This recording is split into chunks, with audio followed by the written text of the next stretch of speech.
Dengan rencana penambahan jumlah kementerian di pemerintahan Prabowo Gibran, menguat wacana bahwa jumlah komisi DPR pun akan bertambah. Sejauh mana pembahasannya dan bagaimana pula rakyat mengawasi agar peta politik di DPR tak nihil oposisi?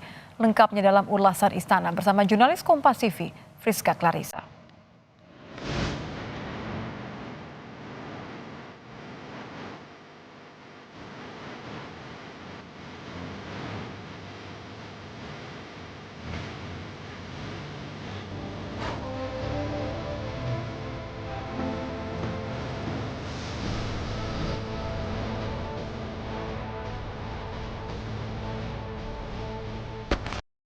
580 anggota beserta pimpinan DPR RI resmi diambil sumpahnya 1 Oktober 2024 lalu.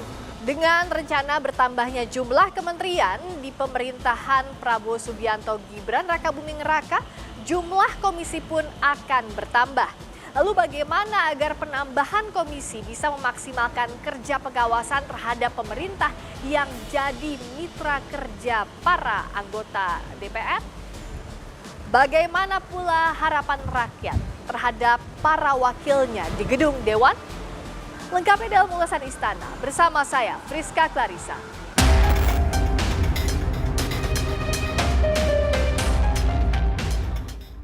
...580 anggota DPR RI dilantik. Wacana penambahan jumlah komisi di DPR RI menguat. Para pimpinan DPR yang baru didapuk akan membahasnya bersama para anggota fraksi usai Presiden dan Wakil Presiden terpilih dilantik 20 Oktober nanti. Komisi DPR disebut akan bertambah sesuai dengan rencana penambahan jumlah kementerian alias nomenklatur Kabinet Prabowo Gibran untuk periode 2024-2029. Para anggota Dewan yang tergabung dalam Kim Plus kompak setuju adanya penambahan komisi itu. Pastinya kita akan nyiasatin karena kan kebetulan nanti mitranya akan bertambah. Nah, tentunya di kita juga harus ada memberikan kontribusi juga di komisi, terutama penambahan dari 12 dan 13. Siapakah orang-orang itu? Belum final ya, masih proses kan. Tetapi kan penambahan komisi itu yang pertama adalah untuk mengantisipasi bertambahnya kementerian, ya. Sehingga bertambahnya kementerian itu kalau semua tidak ada penambahan komisi, dianggap satu komisi mungkin nanti terlalu padat acaranya. Yang kedua adalah kita berharap penambahan komisi itu semakin mengefektifkan peran-peran anggota, ya. Akan ada nanti komisi-komisi, kan kita juga belum tahu nanti nomenklatur dari pemerintah seperti apa kan gitu loh. Sehingga kita perlu kalaupun ada penambahan perlu menambah berapa komisi lain sebagainya, itu nanti dilihat dari nomenklatur dari Presiden. Namun anggota DPR terpilih 2024-2029 fraksi PDI Perjuangan Andreas Hugo Parera menyebut meskipun jadi konsekuensi logis jika ada penambahan kementerian, penambahan komisi masih perlu dikaji sesuai dengan perkembangan. Ya, konsekuensi logisnya seperti itu dalam arti bahwa ini pasti akan melebarkan penugasan di DPR sendiri sebagai mitra dari pemerintah gitu. Tapi kita lihatlah nanti bagaimana, apakah itu ya 10 kementerian itu bisa 10 kementerian dan lembaga baru itu bisa diselipkan di tiap-tiap komisi tambah satu dan itu tidak mengganggu kinerja dari DPR, atau bisa jadi ya tambah 2 menjadi 5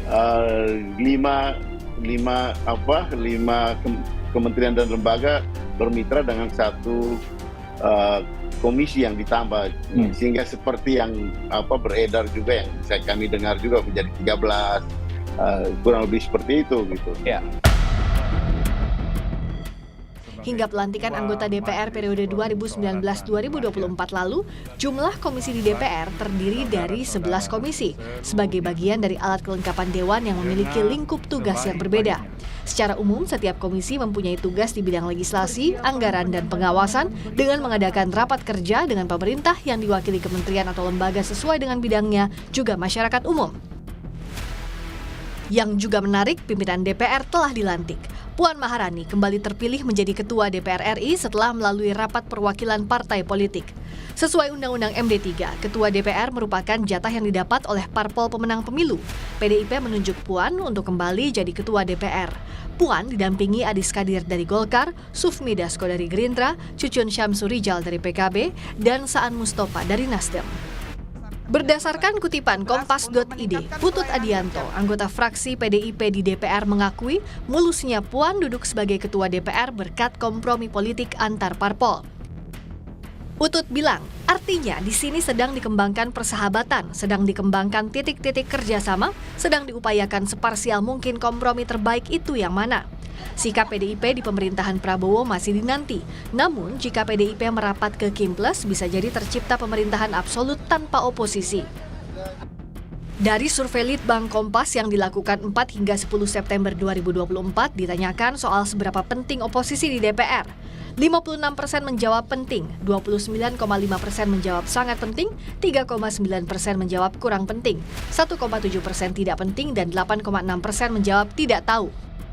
Pertanyaan lain dalam survei soal yakinkah DPR akan dengar aspirasi rakyat?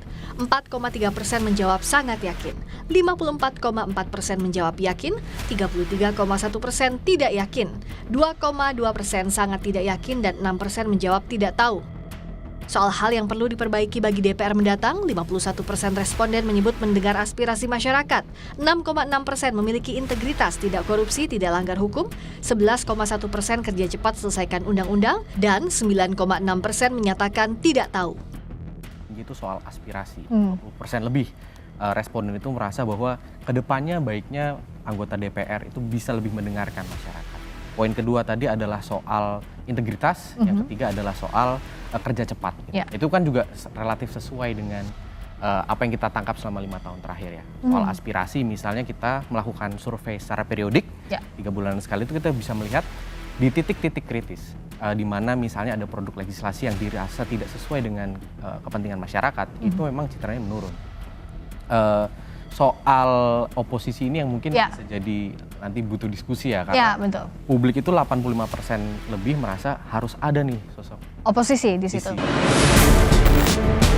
Menyerap aspirasi dan tak kehilangan porsi oposisi jadi harapan masyarakat yang terpotret seiring dilantiknya anggota DPR RI periode 5 tahun mendatang.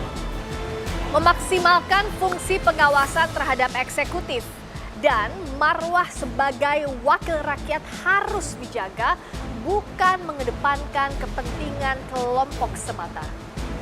Friska Clarissa, Anggi Mendarwan, Kompas TV, Jakarta.